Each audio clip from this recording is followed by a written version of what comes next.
Hey everybody, welcome back to 3 Minute Ag. We took another field trip today down to Elm Creek, Nebraska to the Winfield answer plot.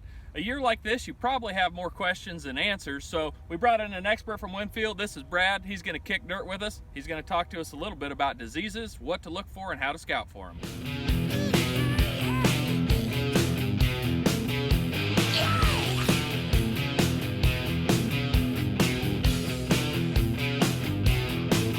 With the weather we had this spring, there's a lot of opportunity for disease to get started early with the wet, cool conditions.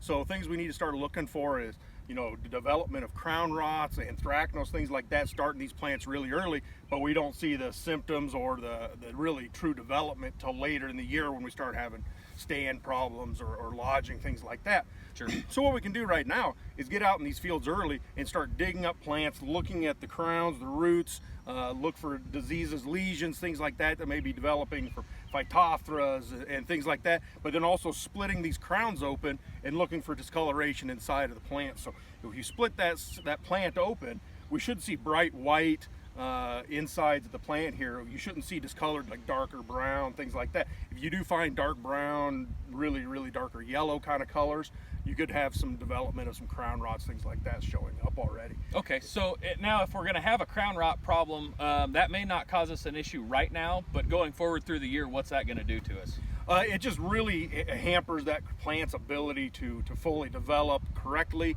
take up nutrients, move nutrients up and down the plant, water back and forth through the plant. So yield is ultimately going to be really reduced, but we're going to also see stand issues where lodging can happen, snapping, things like that, or later on in the year as well. Sure. And letting in other diseases as well. I mean, we can weaken the plant and allow other diseases to come in. Leaf diseases could get in more easily, things like that too. Sure. Okay, so we go out in the field, we're doing some scouting, we found a problem.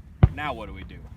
So a lot of things we can look for. I mean, depending on the stage of the plant and how widespread the disease is, I mean, fungicide is an excellent option right here. Well, we always think about fungicide treatments at VT time, tassel, right? So if we got some gray leaf or something coming in later, we may treat a little earlier in tassel.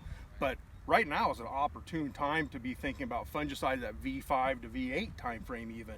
Get this in early, helps reduce that anthracnose development, crown rot, slows those things down, improves our overall plant health.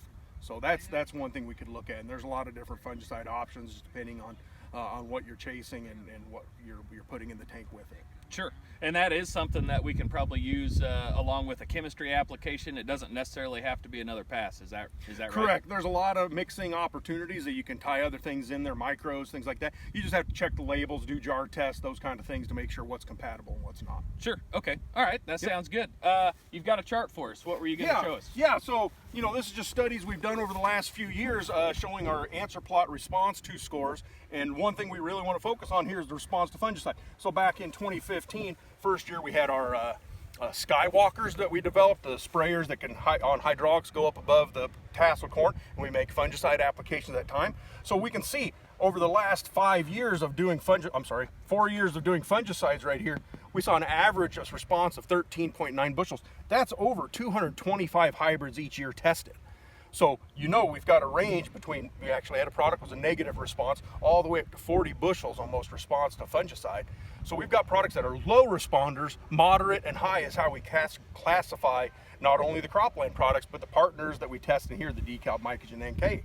So we got to look at those responses and figure out, if I'm going to make a fungicide application, which product does it make most sense to spend my money on, and which ones is it a waste of time? Sure. Now, this is completely independent of disease being out there, so keep that in mind. If disease is present, we need to spray regardless of its fungicide rating, but if we're not worried about disease and we're just purely looking at plant health and what kind of response can we get by making an application, let's go ahead and check that chart and see which ones are our high responders and which ones maybe we can hold off and only spray if a disease comes in. Sure. No, that sounds good.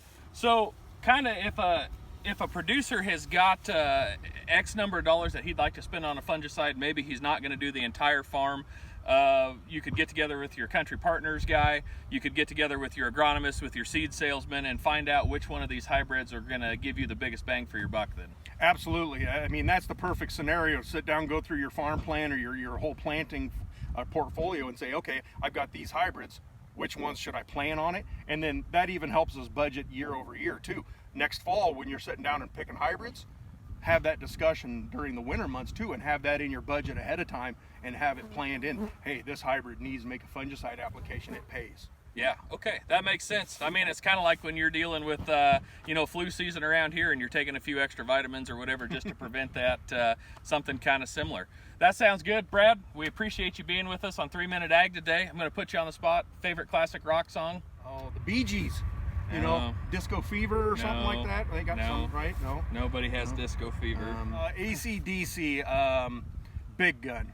All right. Big Gun by AC/DC. All right, DJ, see if you can get that taken care of. That'll do it for 3 Minute Ag today. We hope this answered a few of your guys' questions. The best part about this answer plot down here is it's open to everybody. Get with your country partner guy, plan a field trip. He can bring you down here. We can get experts such as Brad from Winfield down to help talk about it.